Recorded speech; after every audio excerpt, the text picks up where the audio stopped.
great questions. Do the trainers talk to the whales? Jordan, I'll let you answer that one. That is a great question. We may not talk to the killer whales like you and I talk to each other, but we have developed a system of signals which help us to communicate with them. For example, if the trainers raise their hands high up in the air, like Lisa and Sean are demonstrating, the whales have learned to mimic that behavior by raising their massive pectoral flipper. We can even give them a wave. And they'll wave right back. Everyone wave hello to Kyuquot and Tuar. Our ongoing communication is a vital part of building the strong, lasting relationships that we share with these amazing animals. Because of this connection, we're able to do incredible things, like answer scientific questions through research. Here at SeaWorld, we have a unique opportunity for other questions that can only be explored by studying whales in the ocean. By exploring questions both at SeaWorld and in the wild, our combined research gives all of us a better understanding of killer whales and the places they live. And that's what I call working together. Research flowing in both directions. From our parks to the wild and back again. That way, everyone benefits. Wow, those sure are a lot of questions. And believe it or not, we get them every single day. We sure do. And to answer your questions, killer whales communicate with each other using all sorts of sounds. In fact, let's listen to what Kyuquot and Tuar have to say.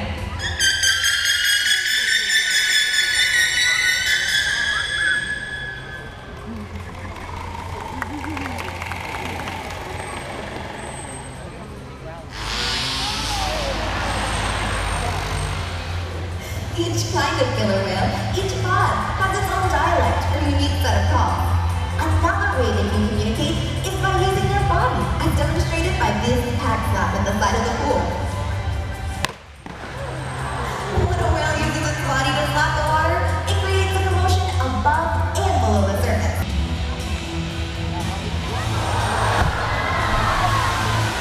And just like that, it's called a breach, and it makes a sound on top of the water. It can be used to show a little...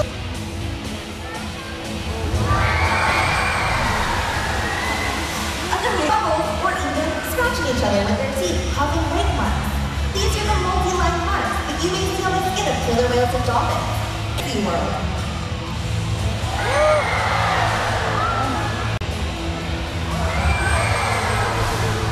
Communicate through vocalization and body language. But do you remember how we communicate with them? That's right, through hand signals. Here at SeaWorld, we communicate with our whales, and we want the next generation to be able to do the same. We absolutely do, and this brings us to my favorite part of the show. We have two new friends, our special volunteer guests, who are going to be hanging out with our killer whales and their trainers down in the glass. Ladies and gentlemen, let's give a warm SeaWorld San Antonio welcome for my new good friend, Sakari, who's going to be hanging out with Tuar, and Mackenzie, who's going to be spending some time with Kyuquot. We're going to teach Sakari and Mackenzie a little bit more about how we communicate with the whales using signals. Alright guys, to start our interaction, let's give Kyuquot and Tuar a great big wave hello. Wow, look at that! They're waving at you using their powerful tail flukes. Now that is pretty cool. Alright guys, let's try another signal. How about we spin around in a circle and we'll watch and see what the whales do.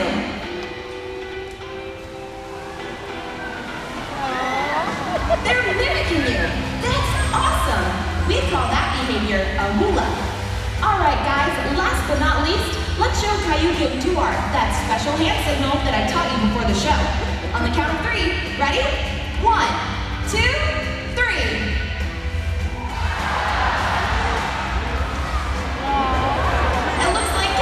Wanted to share a little bit of this 52-degree water with you, Mackenzie. Great job, guys. Thank you so much for taking the time to learn more about our family of killer whales. As a memory of your time with Kyuquot and Tuar, we would love for you to take home these whale tail necklaces. Ladies and gentlemen, let's hear it one more time for Mackenzie, Sakari, Kyuquot, and Tuar. Wow, I think we got some future animal trainers with us today. Don't you guys agree? On the subject of kids, some of you may have heard of Kamea at SeaWorld San Diego and her cat, Kamea. Our SeaWorld social media fans actually the name Amaya. Here at SeaWorld, we've watched newborn cats rely on their mothers for everything, from the very first moment of birth.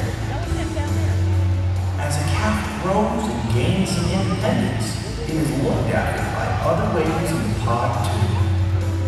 They help the mother protect the calf, teach it survival skills, and show the calf how to romp and play. Attention to the left side of the pool and help us give a warm welcome to Kamea. Kamea is joined on these behaviors out of bow by her older sister Sakari. Sakari is also Tuar's cat and is 6 years old. At 2.5, Kamea weighs 1,700 pounds. Prior to this cooperative effort, where SeaWorld provided direct, unparalleled access to our pregnant whales, researchers had no solid way of knowing whether or not a female in the wild was carrying a calf. Even though SeaWorld has announced that we will no longer be breeding our killer whales, we will continue to share all that we have learned over the past 30 years with the scientific community in order to better understand and care for killer whales around the world. Thank you, Jordan, the trainer, and the whale for your incredible contribution towards better understanding these amazing animals. And that brings me to my favorite question for you guys. Who takes care of you, Shamu? I love this question because it gives you a peek into just how much we care about these extraordinary animals. Jordan, are the trainers ready? We sure are. The behaviors that we're going to take voluntary blood samples from the top of the veins that are located in their tail flukes. On the other side of the pool, Kyuquot is showing you all a slide-out behavior. When our killer whales learn how to slide out onto a killer whale size scale and raise their tail flukes just as Kyuquot showed us, we can accurately measure their weight to make sure that all of our whales are healthy and ensure that calves are growing properly.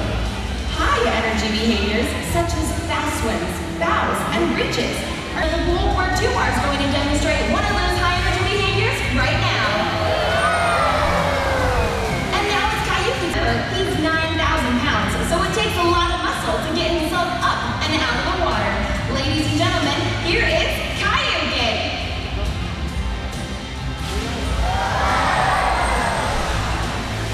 All of these high-energy behaviors and so many more are what allow us to make sure that all of our killer whales get the exercise and physical stimulation that they require to be healthy each and every day.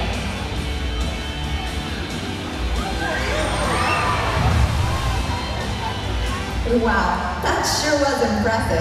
I'm sure with all those high-energy behaviors, our guests are probably wondering just how much does a killer whale need to eat in order to stay healthy? Well, Ayesha, just like you and me, each killer whale has their own individual dietary needs. For example, Kamea, the youngest member of our killer whale pod that you had the chance to meet earlier, eats 70 pounds of fish every single day. While in comparison, Kyuquot, the largest member of our killer whale pod, eats 175 pounds of restaurant-quality fish on a daily basis. And it's important to note that all of our killer whales receive all of their food every single day, no matter what. Because we've been able to determine just how much killer whales need to eat at different stages in their life, researchers in the field can use this information to determine whether or not an ocean habitat is healthy enough for killer whale populations to thrive. That type of information is invaluable. You know, food, exercise, and routine checkups from our veterinary staff aren't all our killer whales need. Each whale's well-being is so important to us. We want to make sure that their minds are stimulated and challenged too. They require the type of mental enrichment that only comes through learning, interaction, and one of our personal favorites, play. All around the world are interacting with what we call an environmental enrichment device, or an EED for short. These EEDs are specialized killer whale toys designed and created by our team of trainers. As trainers, it's our responsibility to make sure that each day is fun and enriching for our family of killer whales. And one of the many ways we can do this is by providing enrichment devices like this toy for them. It is so much fun to interact with them with different ways with these environmental enrichment devices, as well as to watch them interact with the toys on their own. By watching their behavior with these enrichment devices, we learn so much about their individual likes, dislikes, and personalities. On the other side of the pool, Kyuquot and his trainer Lisa were interacting with a visual enrichment device, this mirror. Killer whales have excellent eyesight both above and below the surface of the water, and look at mirrors like this to stimulate their minds and give them something novel to look at. We love to spend time interacting with our whales. The best type of enrichment still seems to be social interaction with other members of their pod and our team of experienced trainers. Well, that sure looked like a lot of fun, which brings me to one of your really fun questions. All the kids are wondering, who would win if a killer whale squared off against a great white shark? Raise your hand if you think the great white shark would win. Raise your hand if you think the killer whale would win. Those of you who said killer whale are correct. You see, a great white...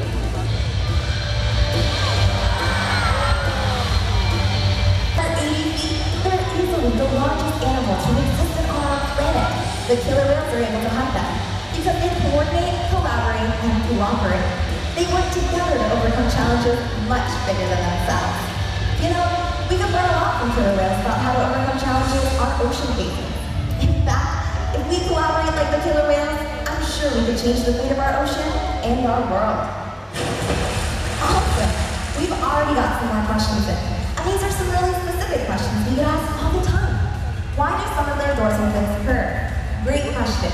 You see, dorsal fins have no skeletal support, such as bones or cartilage, to support that height and weight. They are made entirely of connective tissue. If an animal spends more time at the surface, this tissue may weaken and the fin may bend. We occasionally see this in animals both in the wild and right here at SeaWorld. Here's a fun question. How fast can they swim? Jordan, can you answer that one? Depending on their body weight, killer whales can reach speeds of up to 30 miles per hour, making them one of the fastest predators in the ocean. Check it out as Kyuquot shows us just how fast he can swim. He's using his powerful tail flukes to propel himself through the water and launch himself up and above the surface. In a behavior that we call a hydroslap. Killer whales are designed to be hydrodynamic. They have a luciform body shape, meaning that they're shaped like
just themselves.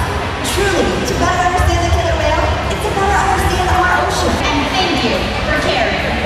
Enjoy the rest of your day right here at SeaWorld.